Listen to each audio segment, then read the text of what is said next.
Hey, beautiful people, Miss McGregor here. I'm going to be reading you the introduction of Omnivore's Dilemma. Before I began working on this book, I never gave much thought to where my food came from. I didn't spend much time worrying about what I should and shouldn't eat. Food came from the supermarket, and as long as it tastes good, I ate it until, that is, I had the chance to peer behind the curtain of a modern day American food chain. This came in 1998. I was working on the article about genetically modified food created by changing plant DNA in the laboratory. My report took me to the Magic Valley in Idaho, where most of the french fries you've ever eaten begin their life as a russet Burbank potatoes. There I visited a farm like no other I had ever seen or imagined. It was 15,000 acres divided into 135 acre crop circle. Each circle resembled the green face of a tremendous clock with a slowly rotating second hand.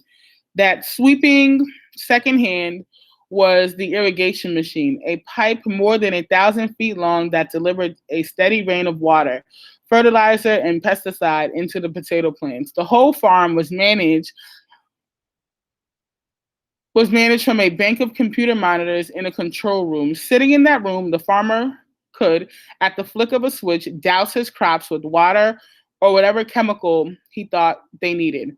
One of those chemicals was a pesticide called Monitor, used to control bugs. The chemical is so toxic to the nervous system that no one is allowed in the fields for 5 days after it is sprayed. Even if the irrigation machine breaks during that time, farmers won't send a worker out to fix it because it's so dangerous. They rather let that 135-acre crop of potatoes dry up and die. That wasn't all.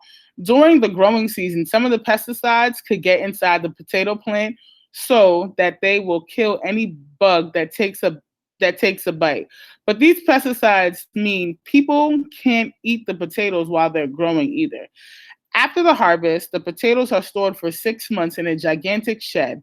Here, the chemicals gradually fade into the potatoes until they are safe to eat. Only then can they be turned into french fries. That's how we grow potatoes? I had no idea. A burger with fries. A few years later, I was working on another story. I found myself driving down Interstate 5, the big highway that runs between San Francisco and Los Angeles. I was on my way to visit a farmer in California's Central Valley. It was one of those gorgeous autumn days where the hills of California are gold. Out of nowhere, a really nasty smell assaulted my nostrils. The stench of a gas station restroom sorely in need of attention. But I could see nothing that might explain that smell. All the skies around me were the same blue skies and golden hills. And then, very suddenly, the golden hills turned jet black on both sides of the highway. Black with tens of thousands of cattle crowded into a carpet of manure that stretched as far as the eye can see. I was driving through a feedlot with tens of thousands of animals bellying up on the concrete that ran along the side of the highway for what seemed like miles. Behind them rose two vast pyramids, one yellow, the other black, a pile of corn, a pile of manure. The cattle, I realized, were spending their days transforming the stuff from one pile into another. This is where our meat come from. I had no idea. Suddenly, that happy meal of a hamburger and fries looked a lot less happy between the feedlot and the potato farm. I realized just how little I knew about the way our food is produced. The picture in my head of small family farms with white picket fences and red barns and happy animals in green pastures was seriously out of date. The omnivore's dilemma. Now I had a big problem. I went from never thinking about where my food came from to thinking about it all the time. I started worrying about what I should and shouldn't eat. Just because food was in the supermarket didn't mean it was good to eat. The more I studied and read about food, the more I realized I was suffering from a form of the omnivore's dilemma. That is a very big name for a very old problem. Human beings are omnivores. That means we eat plants, meats, and mushrooms, just about anything. But because we are omnivores, we have very little built in instinct that tells us which foods are good for us and which aren't. That's the dilemma. We can eat anything, but how do we know what to eat? The omnivore's dilemma has been around a long time, but today we have a very modern form of this dilemma. We have thousands of choices of food in our supermarkets, but we don't really know where our food comes from. As I discovered, just finding out how potatoes are grown might scare off might scare you off from eating french fries for the rest of your life. In the past, people knew about food because they grew it or hunted it themselves. They learned about food from their parents and grandparents. They cooked and ate the same foods people in their part of the world had always eaten. Modern Americans don't have strong food traditions. Instead, we have dozens of experts who give us lots of different advice about what to eat and what not to eat.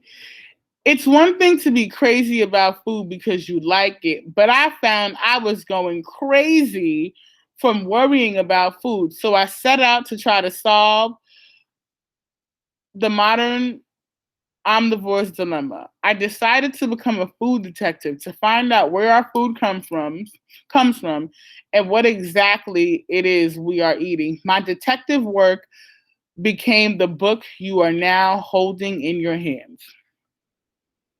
4 meals. As a food detective, I had to go back to the beginning to the farms and fields where our food is grown. Then I followed it each step of the way and watched what happened to our food on its way to our stomachs. Each step was another link to a chain, a food chain. A food chain is a system for growing, making, and delivering food. In this book, I follow 4 different food chains. Each has its very own section. They are industrial. This is where most of our food comes from today. The chain starts in a giant field, usually in the Midwest, where a single crop is grown, corn or perhaps soybeans, and ends up in a supermarket or a fast food restaurant. Industrial organic.